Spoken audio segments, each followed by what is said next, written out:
మాజీ ఆర్థిక మంత్రి, మాజీ ఆర్బీఐ గవర్నర్ కానీ తెలంగాణకు మాత్రం ఆత్మ బంధువు. ఎందుకంటే 60 ఏళ్ల తెలంగాణ కళను సాకారం చేసిన నాయకుడు, ప్రధానమంత్రి హోదాలో తెలంగాణకు రాష్ట్ర హోదా కల్పించిన గొప్ప మానవతావాది.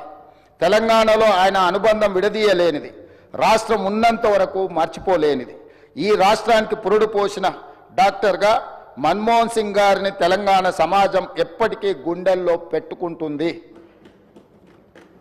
తెలంగాణ ప్రజలకు శ్రీమతి సోనియా గాంధీ గారు ఇచ్చిన మాటను పార్లమెంటరీ ప్రక్రియలో నెరవేర్చే బాధ్యత తీసుకున్న గ్రేట్ లీడర్ మన్మోహన్ సింగ్ గారు. తెలంగాణ బిల్లును 2 సభల్లో పాసు చేయించిన సారథిగా ఈ రాష్ట్రం గుండెల్లో ఎప్పటికీ ఆయన స్థానం పదిలంగా ఉంటుంది. అటువంటి మహనీయుడికి 4 కోట్ల తెలంగాణ ప్రజల తరఫున ఈ శాసనసభ ద్వారా రాజకీయాలు, పార్టీలకు అతీతంగా కృతజ్ఞతలు తెలపడమే కాక ఘన నివాళి అర్పించాల్సిన అవసరం ఉంది. ఉద్యమాన్ని, ప్రజల మనోభావాలను అర్థం చేసుకొని తెలంగాణ రాష్ట్ర ఏర్పాటుకు మన్మోహన్ సింగ్ సంపూర్ణ మద్దతు ప్రకటించారు. తెలంగాణ ప్రజలు శ్రీమతి సోనియా గాంధీ గారికి ఎంత రుణపడి ఉంటారో మన్మోహన్ సింగ్ గారికి కూడా అంతే రుణపడి ఉంటారు. అధ్యక్ష, వారి మరణ వార్త విని బెల్గాం నుంచి ఉటావుటిన మేము ఢిల్లీకి బయలుదేరి వారి కుటుంబాన్ని కలిసిన, వారి సతీమణిని కలిసి నన్ను నేను పరిచయం చేసుకున్నా.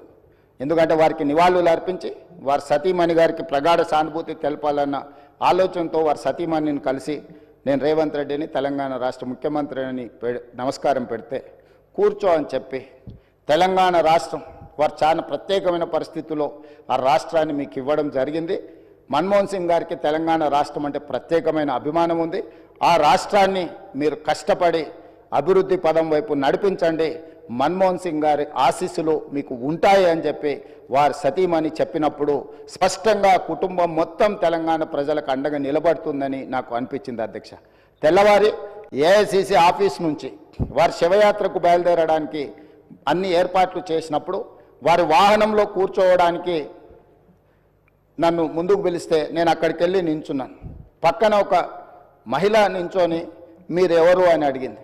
నేను వారిని ఎవరో సహజంగా అక్కడికి వచ్చిన వారికి నివాళులు అర్పించడానికి వచ్చిన వాళ్ళు ఎవరో అనుకొని చాలా క్యాజువల్గా మాట్లాడాను. అధ్యక్ష, కాసేపు అయినాక మాట్లాడితే వారు మన్మోహన్ సింగ్ గారి 2వ కుమార్తె. అంటే ఎంత సింపుల్గా, ఎంత నిరాడంబరంగా వారి 2వ కుమార్తె అక్కడ నించోవడం అనేది ఆ కుటుంబం యొక్క నిరాడంబరత.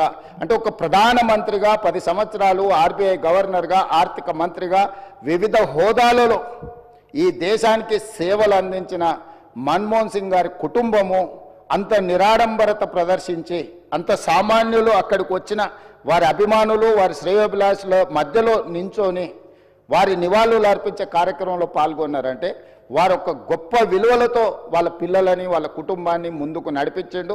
వాళ్ళ కుటుంబానికే కాదు అధ్యక్ష, ఈరోజు ఈ దేశ యువకులకు అందరికీ కూడా డాక్టర్ మన్మోహన్ సింగ్ గారు ఆదర్శము. వారి ఆదర్శాలను తీసుకొని వారి మేధోశక్తిని మన యువత